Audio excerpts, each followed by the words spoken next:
그러면서 이제 에스라 7장부터 느헤미야 13장에 이르기까지 2차 귀환, 3차 귀환에 기억해야 되는 왕이 누구냐 하면 바로 아닥사스다 1세입니다. 요 2차, 3차 귀환을 다 할 수 있도록 해준 왕이 바로 아닥사스다 1세라는 것까지 기억을 하시고, 요 표를 좀 머릿속에 기억을 하시면서 성경을 읽으면 조금 더 쉽게 좀 이해를 하시면서 갈 수 있을 겁니다. 이제 그 귀환기 내용들을 성경을 좀 찾으면서 그렇게 해볼게요. 에스라입니다. 에스라 1장. 에스라 1장으로 좀 가보죠. 오늘 에스라 1장부터 10장까지는 제가 할 거거든요. 그리고 다음 주에는 느헤미야서 하기 전에 에스더를 좀 먼저 할게요. 그래서 에스더를 하고 그 다음에 느헤미야서 1장부터 에스라 7장부터 13장까지 느헤미야 13장까지 그렇게 하도록 하겠습니다. 그러니까 뭐 시기적으로 좀 제가 맞춰가지고 그렇게 하도록 하겠습니다. 자, 페르시아 고레스 왕의 유대인 귀환조서 내용들이 이제 1장에 나오는데 1장 1절로 2절 말씀 한번 같이 읽어볼게요. 시작. 바사왕. 바사는 어디라고 그랬죠? 페르시아. 네, 바사왕 고레스 원년에 여호와께서 예레미야의 입으로 하신 말씀을 응하게 하시려고 바사왕 고레스의 마음을 감동시키심에 저가 온 나라에 공포도 하고 조서도 내려 가로되 바사왕 고레스는 말하노니 하늘의 신 여호와께서 세상 만국으로 내게 주셨고 나를 명하사 유다 예루살렘에 전을 건축하라 하셨나니. 여기서 전은 뭘 얘기하는 거예요? 성전을 얘기하는 거예요. 예루살렘 성전을 건축하라 하셨나니 라고 이렇게 얘기가 되어 있죠. 이 내용이 역대하 36장 마지막 장이거든요. 23절도 동일하게 시작을 해요. 한번 같이 읽어볼까요? 바사왕 역대하 36장 23절입니다. 좀 번거로우셔도 성경을 다 좀 이렇게 찾으시고 가능한 한 우리 이 책으로 되어 있는 우리 교회는 좀 책으로 되어 있는 성경책을 갖고 다니시면 좋을 것 같아요. 왜냐하면 자기가 체크도 하고 계속 보게 되면 아무래도 그냥 달리 하시는 것보다 더 집중하실 수 있으니까요. 좀 펜들도 좀 갖고 오시고 그래서 하면 좋겠어요. 역대하 36장 23절 한번 같이 읽어볼게요. 바사왕 고레스는 말하노니 하늘의 신 여호와께서 세상 만국으로 내게 주셨고 나를 명하여 유다 예루살렘에 전을 건축하라 하셨나니 너희 중에 무릇 그 백성된 자는 다 올라갈지어다. 그 백성된 자는 다 올라간다. 그 백성된 자는 누구를 얘기할까요? 유대인들 얘기하는 거죠. 이게 이제 조서의 내용인 거죠. 그러면 고레스가 무엇 때문에 예루살렘 성에 올라가라고 조서를 내릴까요? 지금 내용에 보니까 하나님께서 직접 나타나셔가지고 예루살렘 성에 성전 건축해라 라고 얘기했기 때문에 그 말씀에 순종하는 내용이 나타납니다. 그리고 나서 이제 2장으로 오면 포로로 갔던 사람들 가운데서 수룹바벨이 인도자입니다. 근데 한 명 더 좀 기억하셨으면 좋겠는 게 예수아라는 사람까지 기억을 좀 하셨으면 좋겠어요. 수룹바벨이 이제 가장 중요한 인물이고요. 그래서 이 원래 첫 번째 예루살렘 성전은 누가 지었죠? 언제 지어지죠? 첫 번째 예루살렘 성전.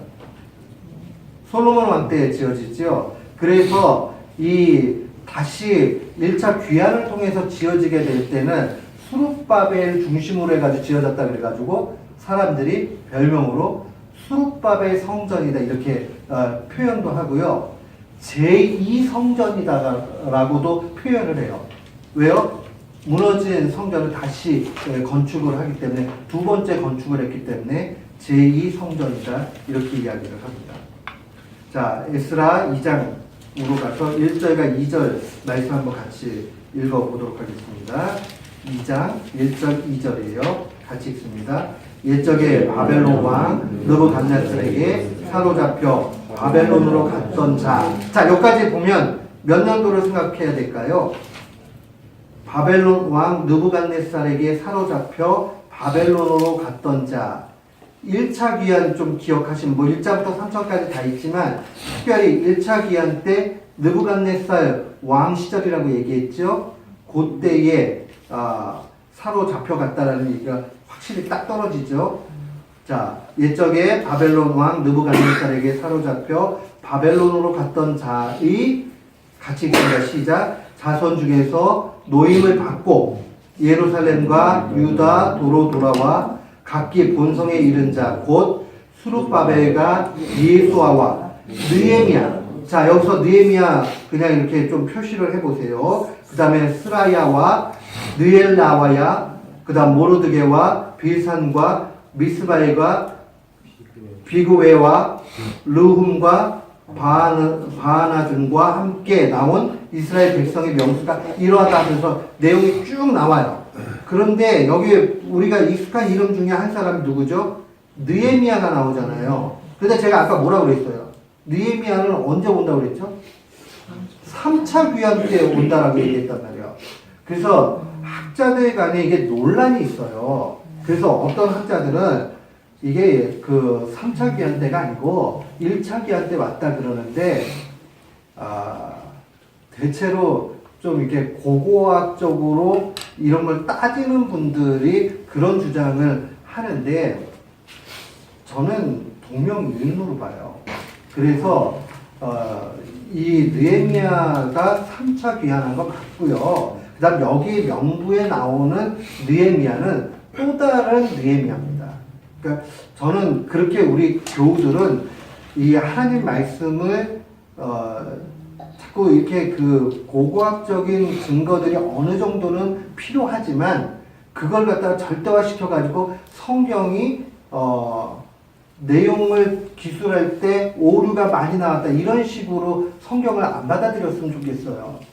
왜 그러냐면 그게 처음에는 그래 그런 오차가 조금 있을 수 있지 이러지만 나중에는 어떻게 되냐면 사람 머리라는 게요, 하나님 말씀은 100% 틀림이 없다라는 것에 자꾸 의심을 하게 돼요.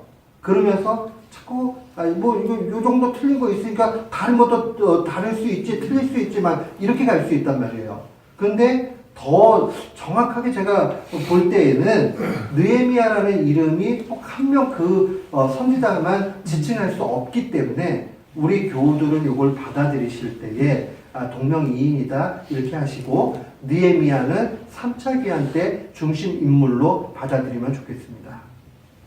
자, 그 다음에 세 번째 이제 느헤미야 3장으로 오게 되면 예루살렘 성전을 착공하게 되죠. 그때가 언제라고 그랬죠? 536년입니다. 그리고 완공은 516년이에요. 자, 요 내용들을 좀 보도록 하겠습니다. 자, 3장 8절 말씀 한번 볼까요? 예루살렘 성전 착공 3장 8절 말씀. 한번 같이 읽겠습니다. 시작. 예루살렘 하나님의 전에 이른지 2년 2월에 스알디엘의 아들 수르바벨과 요사닥의 아들 예수아와 다른 형제 제사장들과 레위 사람들과 무릇 사로잡혔다가 예루살렘에 돌아온 자들이 역사를 시작하고 20세 이상의 레위 사람들을 세워 여호와의 전 역사를 감독하게 했다라고 얘기하면서 이제 시작이 되게 되지요. 그렇게 되지만은 그 다음에 이제 사마리아인으로 인해서 이 재건되는 게 좀 방해를 받게 됩니다. 그래서 보면은 520년 정도니까는 거의 한 14년 정도. 이게 제가 거기 20년간 중단이라고 했는데 그거 표시가 좀 잘못됐네요. 536년에 520년이니까 한 16년 정도 중단이 된 거예요. 16년 정도. 에스라 4장 3절로 4절 말씀 한번 같이 보도록 할게요. 시작. 수르바벨과 예수아와, 아까 두 사람 꼭 기억을 좀 하시면 좋겠다 했지요. 기타 이스라엘 족장들이 이르되 우리 하나님의 전을 건축하는데 너희는 우리와 상관이 없느니라. 이게 무슨 내용이냐면요. 이 사마리아 지역이 어떻게 된다고 그랬죠? 제가 지도 얘기하면서 이스라엘 지도가 이렇게 있으면 이쪽 북쪽이 있고 남쪽이 있다라고 얘기했는데 북쪽은 몇 지파가 갔죠? 10지파가 갔고요. 남쪽은요. 2지파만 갔어요. 그런데 이 북쪽이 멸망을 먼저 하죠. 722년에. 그리고 남쪽만 남아가지고 있는데 언제나 이 북쪽의 사람들이 또 남쪽의 사람들도 마찬가지였지만은 외세의 영향을 많이 받았어요. 그렇게 하다가 완전 멸망하고 나니까 그 다음에 이 지역에 있는 사람들이 혼혈화가 됩니다. 그래서 외세에 있는 사람들하고 이제 아이가 태어나게 되고 이렇게 되니까는 민족의 순결성을 지키지 못했다라고 비난을 받게 돼요. 그렇게 하면서 남쪽 사람들은 진짜로 이 북쪽에 있는 이 지역의 사람들을 개만도 못한 사람같이 여기게 됩니다. 그래서 신약시대로 와서 보면은 이스라엘 백성들이 북쪽으로 가려고 그러면 이렇게 가면 빨리 되는데 이렇게 안 가죠. 여기 요단강이 이렇게 쭉 흐르면 이렇게 돌아가지고 가잖아요. 근데 예수님이 수가성, 세겜 땅이죠. 거기 갈 때는 예수님이 이렇게 가잖아요. 그러니까는 이 사마리아 여인이 뭐라고 그래요? 당신 보아하니까 유대 사람 같은데 왜 나한테 말을 거냐? 이렇게 얘기를 하잖아요. 왜냐하면 얘네 전통상으로는 서로 말 안 거는데 말이에요. 그런데 요 사마리아 사람들, 북쪽에 있던 사람들이 남쪽의 예루살렘 성을 다시 건축한다는 얘기를 들으니까 그럼 우리도 끼어들라? 이렇게 된 거예요. 그랬는데 그때 이제 수룹바벨과 예수와 또 족장들이 우리가 하나님 성전 건축하는데 너희는 누구를 얘기할까요? 사마리아 사람. 너희는 우리와 상관이 없다라고 얘기를 합니다. 그렇게 얘기를 하면서 계속 한번 읽어볼까요? 바사왕 고레스가 우리에게 명하신 대로 우리가 이스라엘 하나님 여호와를 위하여 홀로 건축하리라 하였더니 이로부터 그 땅 백성이 유다 백성의 손을 약하게 하여 그 건축을 방해하되 바사왕 고레스의 시대부터 바사왕 다리오가 지배할 때까지 의사들에게 뇌물을 주어 그 경영을 저희하였다. 그러니까 방해를 계속했다는 얘기예요. 그 타임라인 보면요, 그 고레스 왕 다음에 다리오 1세가 나오죠. 그러니까 요 시절까지 계속 어떻게 하냐면 20년까지 520년까지 그러니까 516년에 시작을 했다가 520년 536년에 착공을 했다가 그 다음에 520년까지 한 16년 동안 건축하는 걸 방해를 하게 됩니다. 그리고 나서 516년 됐을 때에 완공이 되게 됐죠. 자, 이제 성전이 완전히 다시 재건되는 내용들이 에스라 5장으로 가면 나타나게 됩니다. 에스라 5장 1절로 2절 말씀을 같이 살펴보도록 하겠습니다. 한번 같이 읽어볼까요? 선지자들 곧 선지자 학계 기억하라고 그러셨어요. 학계와 이또의 손자 스가랴도 동그라미 기억하세요. 스가랴가 이스라엘 하나님의 이름을 받들어 유다와 예루살렘에 거하는 유다 사람들에게 예언하였더니 이에 스알디엘의 아들 수룹바벨과 요사닥의 아들 예수아가 일어나 예루살렘 하나님의 전 건축하기를 시작하며 하나님의 선지자들이 함께하여 돕더니 라고 그렇게 기록을 하고 있죠. 이렇게 하면서 계속 독려를 하는데 독려하는 선지자 두 사람이 나와요. 누구랑 누구죠? 아까 지금 읽은 대로 학계하고 누구예요? 스가랴하고 두 사람이 독려를 했다 하는 내용들을 좀 보셨으면 좋겠어요. 그리고 나서 6장에 오면 예루살렘 성이 이제 완공이 되는 게 나타납니다. 에스라 6장 14절로 15절 말씀 한번 볼게요. 6장 14절로 15절 말씀 네. 우리 한번 같이 읽어볼까요? 시작. 유다 사람의 장로들이 선지자 학계와 이또의 손자 스가랴의 권면함으로 인하여 전 건축할 일이 형통한지라. 이스라엘 하나님의 명령과 바사왕 고레스와 다리오와 아닥사스다의 조서를 조차 전을 건축하며 피력하되 다리오 왕 6년 아달월 3일에 전을 피력하니라. 네, 이 성전 건축이 이때 완전히 마무리가 되는 것을 볼 수 있죠. 그러면서 이제 6장까지가 끝나게 되고요. 이제 연대적으로 6장과 7장 사이에는 좀 더 정확하게 얘기하면 58년 정도 돼요. 근데 한 60년 정도의 간극이 있게 되고요. 그 다음에 그 사이에 에스더서가 위치합니다. 네, 에스더서는 다음 주에 좀 하도록 그렇게 하겠습니다. 그 7장으로 우리가 한번 볼게요. 7장으로 오게 되면 학사, 에스라, 학사라는 말은 율법 학자를 얘기합니다. 아주 율법에 능한 에스라가 이제 2차 기환의 중심 인물이 되게 됩니다. 지금 벌써 이만큼 왔어요. 네. 자, 우리 에스라 7장 8절로 10절 말씀 한번 같이 보도록 할게요. 참 은혜로운 말씀이에요. 7장 8절로 10절 말씀입니다. 우리 같이 한번 읽죠. 시작. 이 에스라가 올라왔으니 왕의 7년 5월이라 정월 초하루에 바벨론에서 길을 떠났고 하나님의 선한 손에 도우심을 입어 5월 초하루에 예루살렘에 이르니라. 에스라가 여호와의 율법을 연구하여 준행하며 율례와 규례를 이스라엘에게 가르치기를 결심하였었더라. 여기서 마지막 10절 말씀 한번 같이 한번 우리가 잘 좀 생각해 봤으면 좋겠어요. 우리 한번 같이 읽습니다. 시작. 에스라가 여호와의 율법을 연구하여 준행하며 율례와 규례를 이스라엘에게 가르치기로 결심하였었더라. 학사 에스라가요 율법을 연구했다. 당시의 율법이라는 것은 모세오경 그 말씀이 주된 내용이겠죠. 그것을 오늘날 우리에게 적용을 하면 우리 모두가 학사 에스라라면 우리는 이렇게 이야기할 수 있어요.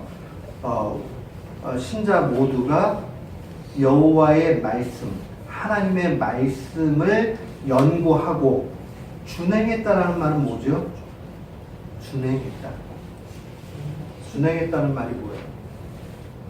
안정사님, 준행했다는 말이 지켰다라는 거죠.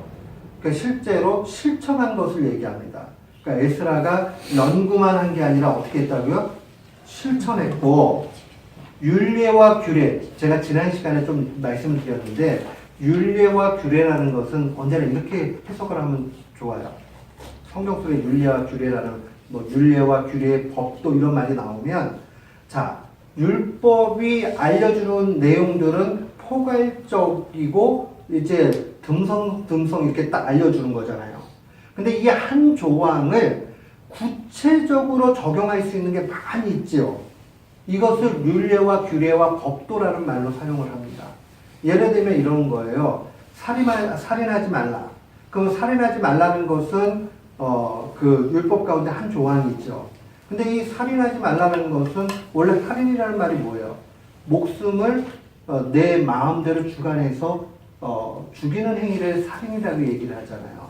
그런데 이거를 율례와 법도 또 규례로 가게 되면 내가 누군가에게 나쁜 말을 했을 때 그 사람을 낙담시키는 것도 이것도 살인으로 볼 수 있겠구나라고 더 포괄적으로 적용할 수 있겠죠. 이런 것들이 다 율례와 규례와 법도라는 말로 표현할 수 있습니다.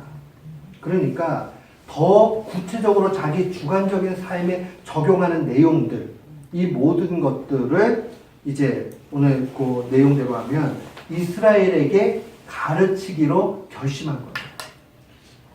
그러니까 이 말씀은 우리 모두가 에스라가 돼야 될 필요가 있어요. 그래서 그 하나님의 말씀을 부단히 공부해야 됩니다. 그리고 공부한 걸로 끝나면 안 되고요. 그 내용들을 내가 어떻게 해야 되죠? 지켜가야 돼요. 그 지키는 거 제일 좋은 것도 뭐냐 하면 내가 지키는 걸 통해서 다른 사람을 가르치는데 제일 좋은 방법이 됩니다.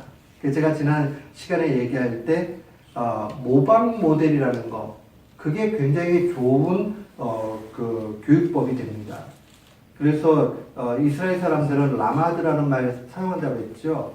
배운다, 가르친다 한 단어예요. 라마드라는 말 한 단어예요. 그래서 배우는 게 가르치는 거고요. 가르치는 게 배우는 거예요. 그러니까 언제나 샘플이 있고 모범이 있으면 굉장히 수월합니다. 대체로 보면은 아이들이 이렇게 양육하다 보면 언제나 그런 건 아니지만 첫째 아이 배우는 게 더 빨라요. 왜냐하면 본 게 있기 때문에 그래요. 어떻게 하는지 이렇게 어깨 너머로 본다고 그러잖아요. 그렇기 때문에 학습 능력이 조금 더 뛰어난 경우가 많이 있습니다. 근데 첫째는 아무것도 없기 때문에 이게 자기가 볼 기회가 없으면은 학습 능력이 조금 더 이렇게 좀 시간이 조금 더 걸릴 수 있죠. 뭐 사람마다 다 다르지만 그런 내용들. 그래서 먼저 보여주는 일들이 필요합니다. 교회 공동체도 마찬가지예요. 제가 설교 시간에 얘기했나요? 우리 성경 공부 시간에 얘기했나요? 한국에 갔는데 아는 분이 뭐 얘기를 하다가 그런 얘기를 하시더라고요.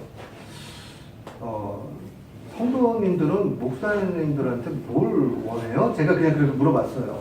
목사한테 원하는 게 뭐예요? 그랬더니 그분이 아주 그 돌직구를 날리는 성격의 여자분이신데 우리는요 목사님들한테 원하는 거 하나도 없어요. 그냥 선포한 대로 사는 것만 봤으면 좋겠어요.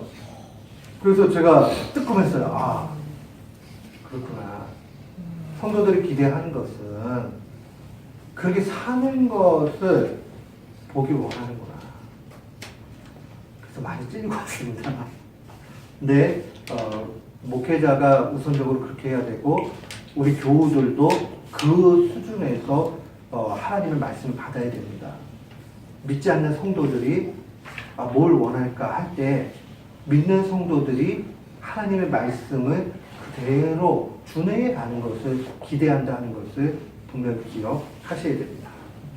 그러면서 이제 8장으로 넘어가게 되면요. 8장은 그 포로 명단들이 쭉 이렇게 에스라와 함께 귀환한 포로 명단들이 나오게 됩니다. 그리고 이제 9장으로 넘어갈게요. 그러면서 이제 9장에 있는 내용들은 에스라의 말씀 회복 운동에 대해서 나오는데 이게 이제 그 말씀 회복 운동은 결국은 실천이 핵심입니다. 9장과 10장은 눈물 없이는 볼 수 없는 내용이라는 것을 기억을 하셔야 됩니다. 이거 그냥 읽게 되면요 별거 아닌데 깊이 이 내용 속으로 들어가면요 이거 가벼운 문제가 아니에요. 에스라 9장 1절로 2절 말씀 같이 한번 읽어봐요.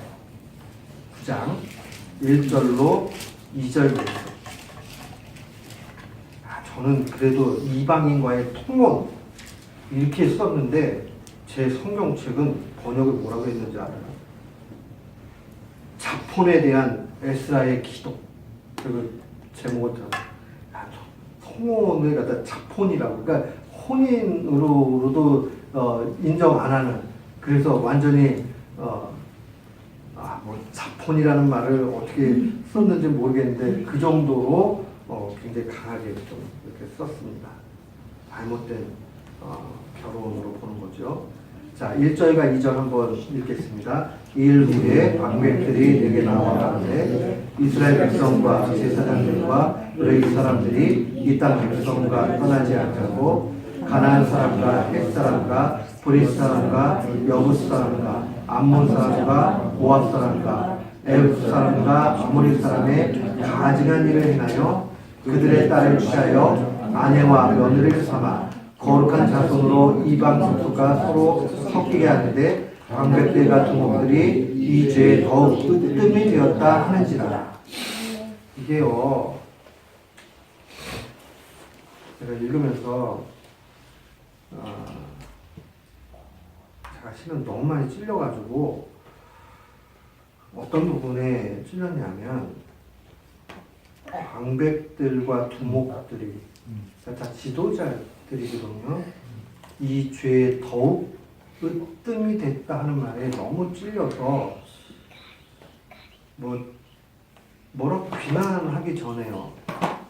이스라엘 백성과 제사장들과 레위 사람들이 이 땅 백성과 떠나지 이 땅이라는 게 원래 이제 하나님께서 이방 사람들과 혼연하지 말 것을 이전부터 말씀하시잖아요. 근데 이제 가나안 사람, 가나안 땅에 있는 그 다음에 히타이트족, 헤트 사람, 그 다음에 이제 가나안의 7족속 중에 하나인 브리스 사람, 여붓 사람, 그 다음에 옆쪽으로 가면 암몬, 모압 사람, 그 다음에 애굽 사람, 이집트죠. 그 다음 아모리 족속의 가증한 일. 여기서 가증한 일은 뭘까요? 우상 숭배를 얘기하는 거예요. 그러니까 그들이 섬기고 있는 잡신들을 다 인정해가지고 가져가는 겁니다. 그래서 우상 숭배를 해요. 그리고 나서 그들의 딸을 취합니다. 언제나 결혼할 때요, 자기가 섬기고 있던 잡신들을 가지고 왔습니다. 그래서 지금 결혼하는 거예요. 딸을 취하여 자기 아내도 삼고, 그 다음에 며느리도 삼았다. 그래서 거룩한 자손으로 이방 족속과 서로 섞이게 하는데, 이게 문제가 뭐냐면 방백과 도목, 지도자들이 이 일에 더 열심을 내가지고 있으니까 죄를 죄로 여기지 않는 거예요. 우리가 잘 기억을 해야 됩니다. 제가 정말 듣기 싫은 불편한 얘기 중에 하나가 목사도 사람인데 라는 말이에요. 그게 목회자들을 이해해 주기 위해서 쓸 때야 참 고마운 말이지만 자칫 잘못하면요, 목사는 사람인데 뭐 죄 좀 짓지 뭐, 이렇게 돼버리면 이제 문제가 되기 시작한다는 거예요. 근데 요즘에는요, 너무 이 일간지 또 일반 그냥 포털 사이트 자체에서 교회 얘기들을 너무 쉽게 다루잖아요. 이게 무슨 뭐 옛날에는 교회 신문 같은 데만 나던 얘기들이 이제는 교회 신문이 안 나요. 일반 사람들이 보는 데 나옵니다. 그리고 더 이상 목사들을 신뢰하지 않으시오. 그리고 교인들 신뢰하지 않아요. 뭐 최근에 보니까는 뭐 이게 그 성범죄들 너무 많이 나타나고요. 그 중심에 언제나 목사들이 있는데, 옛날에는요, 그래 조금 변명할 것이라도 있었어요. 조금 군소 신학교를 나온 사람들이라든가 아니면 이단이라든가 이런 분들이 문제를 일으켰기 때문에 호칭한 목사지 그건 우리랑 완전히 다르다 이렇게 좀 얘기할 수 있었는데, 이제는요 그게 아니에요. 최근에 한국에서 제일 크게 문제가 된 교단은, 한국에서 제일 큰 교단 중에 하나, 그리고 자기네는 자칭 장자라고 얘기하는 교단에서 일어난 일이에요. 그 아버지가 총회장이었고 아들이 있었는데 수년에 걸쳐가지고 그 아이들을 갖다가 자기가 그 마음대로 조정하면서 그렇게 해가지고는 못된 짓 하고, 그렇게 하다가 그게 발각이 되니까 내어 쫓았는데, 모르겠어요. 지금 저도 뭐 그 교단에 속해 있는 사람이라 지금 총회장님이 그거 엄히 다스려야 된다 이래가지고 조사를 해서 뭐 저기를 하겠다 뭐 이 정도까지 나왔는데, 글쎄요, 이게 너무 부끄러운 일이라 참 입에 담기도 쉽지 않습니다. 근데 이제 이런 상황들을 바라보면서 에스라도 마음을 찢고, 그 다음에 사람들이, 그 다음에 중요한 건 뭐냐면 이거에 대해서 회개하는 모습들이 나타나게 됩니다. 9장 6절로 한번 가볼까요? 9장 6절이요. 우리 한번 같이 읽습니다. 시작.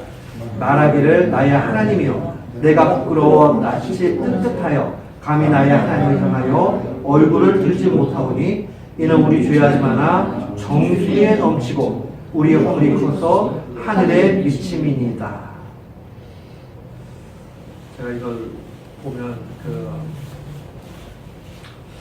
오카노 목사님이 그 교단 안에 좀 정치가 너무 몰락하기 때문에 개혁하는 모임이 필요하다 그래서 교회 갱신을 위한 목회자 협의회를 1995년도에 만들고 그 다음에 이제 첫해 그 목회자 수련회를 다 같이 했어요.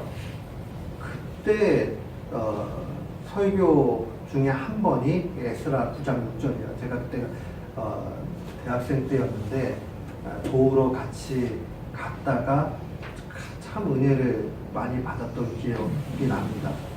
그러니까 죄를 크게 지었지만 그러나 이 학사 에스라를 통해서 다시 회복되어지고 하나님 앞에 무릎 꿇는 그런 일들이 나타나게 됩니다.